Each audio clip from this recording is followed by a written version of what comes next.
महागठबंधन में बिहार चुनाव को लेकर सीट शेयरिंग का क्या फॉर्मूला है, किस आधार पर सीट शेयरिंग की घोषणा होती है, इसका इंतजार सभी को है। ये इंतजार आज खत्म हो सकता है। आज शाम तक इंडिया महागठबंधन में भी सीटों की जो गुत्थी है वो सुलझ सकती है।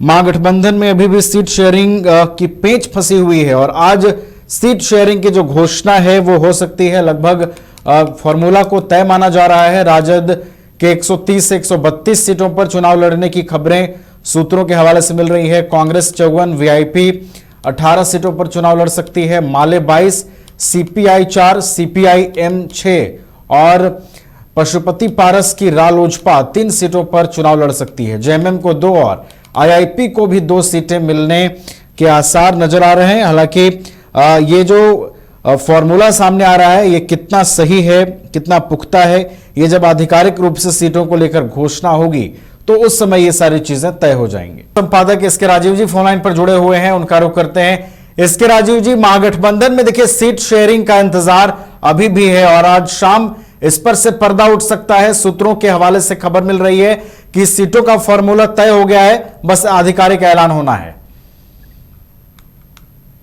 देखिए नवीन, दरअसल में जो जानकारी मिल रही है, हालांकि चूंकि अभी इसकी आधिकारिक पुष्टि नहीं हुई है, लेकिन जो जानकारी मिल रही है उसके मुताबिक महागठबंधन की सीट का जो फॉर्मूला है वो तय कर लिया गया है और आरजेडी को 130 से 132 सीटें दी गई है, जैसी को 18 सीटें, कांग्रेस को 54, माले को 22, सीपीआई को 4, सीपीएम को 6, जेएमएम को 2, आरएलजेपी को 3 और आईआईपी को 2 सीटें जो है वह दी गई है। हालांकि देर शाम तक जो है वो सीट शेयरिंग की घोषणा महागठबंधन के द्वारा की जा सकती है, लेकिन चूंकि अभी ये सूत्रों के हवाले से खबर है नवीन, अभी कंफर्म खबर नहीं है, लेकिन अमूमन जो जानकारी हम लोगों को पहले से भी है उसके मुताबिक आरजेडी जो है वो 130 से 132 सीटों पर चुनाव लड़ सकती है। मुकेश सहनी कल शाम यह कहकर पटना से रवाना हुए थे कि महागठबंधन में अभी बीमार चल रहा है और तमाम डॉक्टर जो है वो दिल्ली में मौजूद है, तो डॉक्टरों के पास जा रहा हूँ मैं भी इलाज करवाने के लिए।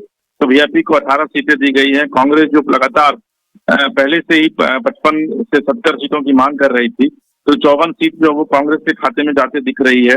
सीपीआई को 4 सीट, सीपीआई-एम को 6 सीट और जबकि इन लोगों ने 17 सीट की मांग की थी और माले को 22 सीट, जो तो आपको मिलाकर ये कह सकते हैं कि 32 सीट जो है वो माले यानी कि वाम दल के खाते में जा रही है। झारखंड मुक्ति मोर्चा जो कि हेमंत सोरेन की पार्टी है, उनकी तरफ से भी 10 सीट की मांग की गई थी, लेकिन 2 सीट जेएमएम को दिया जा रहा है।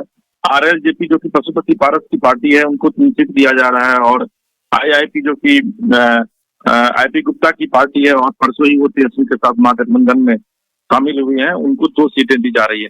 तो कुल मिलाकर आप यह कह सकते हैं कि 243 सीट है उस पर लड़ने की पूरी तैयारी जो है वो महागठबंधन की तरफ से हो चुकी है और देर शाम तक यानी कि एनडीए भी 4 से 5 बजे के बीच में तीसरी कर रहा है और मुझे लगता है कि उसके थोड़ी देर बाद जो है वो महागठबंधन इस पूरे मामले को लेकर के प्रेस कॉन्फ्रेंस कर सकता है। लेकिन अभी तक इस बात की पुष्टि नहीं हुई है, क्योंकि आप देखते होंगे नवीन कि जब भी सीट शेयरिंग की घोषणा होती है तो जो बड़े नेता होते हैं वो तुरंत अपने एक्स पर जाकर के ट्वीट करते हैं, लेकिन अभी तक महागठबंधन के किसी भी नेताओं के द्वारा ट्वीट नहीं की गई है।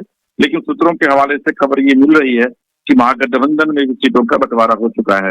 जी नवीन, चलिए, तो आधिकारिक ऐलान का इंतजार है। सूत्रों के हवाले से जो खबर है उसमें फॉर्मूला लगभग सीट शेयरिंग का तय है और आज शाम इंडिया महागठबंधन की ओर से भी सीटों को लेकर स्थिति स्पष्ट की जा सकती है। बहुत बहुत धन्यवाद एसके राजीव जी आपका हमारे साथ जुड़ने के लिए, तमाम जानकारी हम तक पहुंचाने के लिए।